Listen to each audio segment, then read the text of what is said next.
Hello tout le monde! Je vous retrouve aujourd'hui dans une nouvelle vidéo un peu différente de d'habitude. Vous m'aviez pas mal demandé de voir un petit peu plus à quoi ressemble mon quotidien, comment je travaille, comment je m'organise.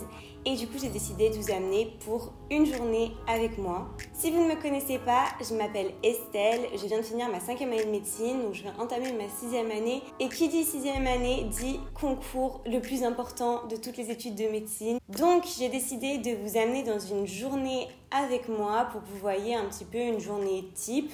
Sachant que, comme je vous l'ai dit, je viens de finir ma 5e année, j'ai pas encore commencé la 6e. Je suis pas vraiment en vacances parce que j'ai encore stage le matin. Je vais quelques jours là en ce moment chez un médecin généraliste le matin et bientôt je vais commencer mon stage d'été. Mais j'ai fini mes partiels. C'est clairement beaucoup plus tranquille comme période que pendant l'année. Étant donné que la 6e année se rapproche à très grands pas, j'ai quand même décidé de travailler un petit peu cet été. Mais ne vous inquiétez pas, je vais prendre des vacances. Je pense que c'est pas possible d'enchaîner comme ça 2 années sans faire de break total. Donc je ne compte pas travailler tout l'été, mais justement, je vais travailler un petit peu là pour pouvoir après prendre des vacances beaucoup plus sereines. Donc voilà, c'est tout nouveau pour moi, mais beaucoup avaient l'air intéressés par ce genre de vidéo, alors c'est parti, je vous amène avec moi dans une journée à peu près type. Pour vous donner un peu un ordre d'idée, aujourd'hui j'ai pas stage ce matin, donc je vais travailler un petit peu à l'appart. Et ensuite cet après-midi, je pense qu'avec ma coloc, on ira à la bibliothèque pour changer un peu d'environnement. Je sais pas vous ce que vous préférez. Moi j'aime bien la bibliothèque parce que c'est l'endroit où j'arrive à rester le plus concentrée par rapport à chez moi. Et j'aime bien surtout changer un peu d'environnement, ça me permet de me reconcentrer et de pas être trop habituée et prendre trop mes aises à un endroit. Donc voilà, je vous prends ce matin et je vous reprendrai cet après-midi juste après la BU. Et là tout de suite je vais prendre mon petit déj.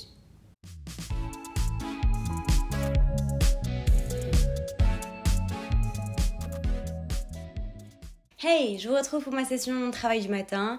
Donc là, j'ai décidé que j'allais travailler des cours de 5e année.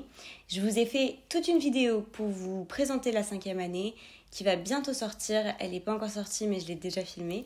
Pour prendre un peu d'avance, je pense que je vais prendre un peu d'avance dans mes vidéos pour toute cette année parce qu'évidemment, je ne vais pas avoir trop le temps de filmer pendant la D4. Mais je me disais que peut-être que ce format-là que vous êtes en train de voir de vidéo, je pourrais peut-être l'adapter pendant mon année de D4. Donc si vraiment ça vous plaît, pourquoi pas après le refaire pendant la 6e année. Mais en tout cas, je vous disais que j'ai fait toute une vidéo sur la 5e année. Donc si vous avez envie de savoir quels sont les cours que j'ai en 5e année, les matières, comment ça se passe, tout sera expliqué dans cette vidéo. Et donc moi, je vais faire un petit peu de cancérologie aujourd'hui. Et voilà, je vous retrouve juste après pour qu'on discute un petit peu plus.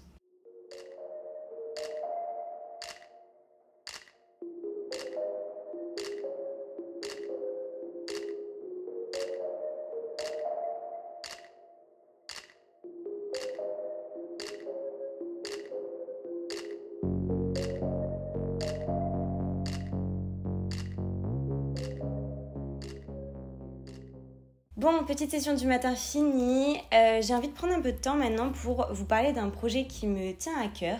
Peut-être que vous le savez déjà parce que je pense qu'à l'heure où vous regarderez cette vidéo, j'aurai déjà commencé un petit peu.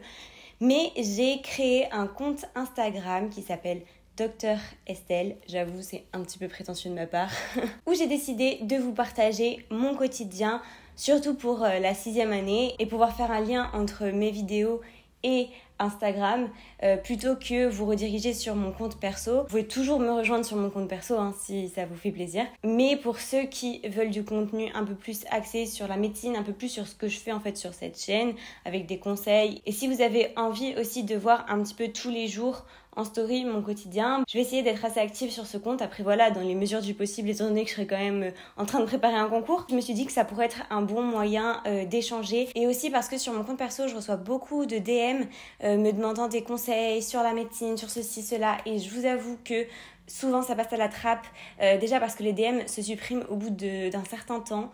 Donc s'il y a des gens à qui je n'ai jamais répondu, sachez que je suis sincèrement désolée, mais vos messages disparaissent au bout d'un moment de mes DM. Donc voilà, ça sera plus accessible pour moi de vous répondre sur ce compte. Et je pense que je ferai des petits tours de questions-réponses. Je vous partagerai aussi en story les questions qui reviennent le plus souvent, parce que ce qui est aussi un peu dommage et qui me prend beaucoup de temps, c'est que j'ai souvent les mêmes questions qui reviennent. Et j'ai aussi l'intention sur ce compte de vous partager certaines de mes petites fiches de cours, de vous partager des photos, des reels, enfin bref. plein de trucs. Je vais préparer un peu tout ça cet été, comme ça vous aurez du contenu pour toute l'année. Et pendant l'année, j'essaierai d'être le plus actif possible en story et vous montrer dans mes stages comment ça se passe, qu'est-ce que je vois, les cas cliniques auxquels je suis confrontée. Je me suis dit que ça serait plus pratique d'avoir ce compte-là où on peut réellement échanger. Et comme ça permettra de faire un lien un peu dans la continuité de cette chaîne et peut-être que d'ailleurs je la renommerai comme le compte Instagram. Mais en tout cas, je vous invite à me rejoindre sur ce compte Instagram si ce genre de contenu vous intéresse. Et donc là tout de suite, je vais aller me faire à manger et après je partirai pour la BU.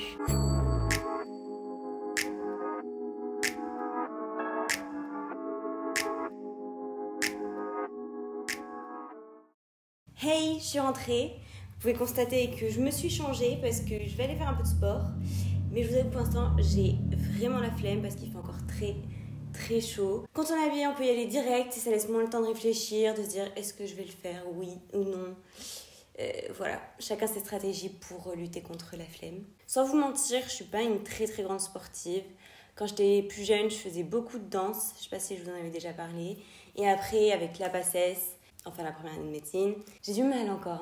Mais donc avec la première année de médecine, j'ai été forcée d'arrêter parce que c'était pas possible. Enfin, peut-être qu'il y a des gens qui arrivent, en tout cas en première année, à concilier sport et concours. Pour moi, c'était même pas envisageable, donc j'ai même pas essayé, j'ai directement arrêté. Je voulais pas avoir autre chose qui me perturbait. Et après, j'ai repris en deuxième année et finalement re-arrêté en troisième année parce que je me suis rendu compte que c'était plus comme avant, ça me plaisait plus comme avant. Mais voilà, c'était pas tellement que j'avais plus le temps, on me l'a pas mal demandé, est-ce que c'est possible de concilier le sport et les études de médecine? Et je pense que oui, il y a des gens qui le font. Moi j'ai des copines qui ont voulu continuer la danse et qui arrivent à faire 2 séances par semaine. Donc oui, c'est possible. Si vous en avez envie, si vous êtes organisé, je dis pas qu'après, si vous faites de la gymnastique à haut niveau et que vous devez partir à l'autre bout de la France tous les week-ends, non, ok, faire des tournois tous les week-ends, je pense pas que ce soit trop possible, même si en soi, en 2-3e année, ça pourrait se faire. Après, avec l'externat, c'est sûr que là, pour moi, ça me paraît compliqué. Mais faire un peu de sport dans la semaine, c'est tout à fait jouable. Pareil, là, je parle du sport, mais si vous avez une passion autre, je pense que c'est possible de l'associer, mais tout est une question d'organisation et il faut voir aussi vos priorités. Après, c'est un choix si vous n'êtes pas trop stressé par le fait d'avoir vos partiels, d'avoir vos examens, que vous ne ressentez pas de la pression supplémentaire du fait de faire quelque chose à côté. Alors, pas de problème, allez-y. Maintenant, si vous avez envie d'avoir 17 de moyenne, que vous stressez dès que vous faites autre chose que travailler, oui, c'est sûr, c'est compliqué à gérer, je pense en tout cas. Moi, j'ai fait le choix d'arrêter, pas par manque de temps, pas parce que j'avais envie d'avoir des notes incroyables non plus, mais juste parce que ça me convenait plus trop comme sport et que je préférais faire un peu plus ce que j'avais envie. Donc je me suis inscrite un peu en salle de sport en 2e et 3e année. Et j'ai fait ça un petit moment parce qu'en fait, ce qu'il y a de pratique avec le fait d'être inscrit dans une salle de muscu, c'est qu'il n'y a pas d'horaire. Vous y allez quand vous pouvez. Et moi, c'est vrai qu'avec des études comme la médecine ou avec des examens, avec des cours qui sont mis de façon parfois un peu aléatoire, stages et tout, bref, moi, je voulais pas avoir quelque chose de contraignant et me dire tous les lundis soirs à 18h30, je dois être à tel endroit. Enfin, non, je voulais pouvoir me dire mes semaines ne se ressemblent pas, donc je peux aller faire mon sport quand ça m'arrange. Et si cette semaine j'ai pas envie d'y aller, et j'ai pas envie d'y aller. Et voilà, c'est pas grave. Soit vous avez un sport que vous pratiquez ou une passion que vous pratiquez qui vous permet de base de faire ça, et tant mieux. Sinon, je trouve que le fait d'aller en salle de sport, c'est plutôt pas mal. Maintenant, le problème, c'est que ma salle de sport a fermé forcément avec l'arrivée de la Covid. Et du coup, j'ai été un peu obligée de m'adapter et j'ai choisi de faire un peu de sport à la maison. Voilà, c'est franchement pas du haut niveau, on va pas se mentir. Donc, comme sport à la maison, j'ai commencé par suivre des petites vidéos YouTube, comme tout le monde un peu pendant le confinement. Je regarde des vidéos par exemple de Pamela Reif, de Chloé Ting. Je trouve que ces formats courts, 10-15 minutes, c'est top parce que vous n'avez pas l'impression d'avoir perdu votre temps pendant une demi-heure, 1 heure à faire du sport et après vous n'arrivez pas à vous mettre à faire autre chose. J'ai aussi récemment investi dans des petits poids de muscu, je vous les montrerai. Ces derniers temps, avant mes partiels, ce que je faisais, c'est que je me levais un petit peu plus tôt et je prenais 10-15 minutes pour faire mon petit sport avant d'aller me doucher. Et comme ça, je savais que c'était fait pour la journée. Ça m'avait fait du bien, ça m'avait réveillée. Et puis, après, il n'y a plus à y penser. Et surtout, avec les chaleurs qui arrivent, Faire son sport le matin, c'est quand même beaucoup mieux. Là, ce que je vais faire, je vais bosser un peu sur mon ordinateur et je vais attendre que la motivation arrive. Mais voilà, je vais me poser un petit peu, travailler, puis voilà.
J'espère que cette vidéo vous aura plu. Si c'est le cas, n'hésitez pas à liker, à vous abonner et à me laisser un commentaire pour me dire quelles autres vidéos vous aimeriez voir, si ce format vous plaît et si vous aimeriez que je vous partage de la même façon une journée type en 6e année. Et sinon, je vous dis à bientôt dans une prochaine vidéo. Bye!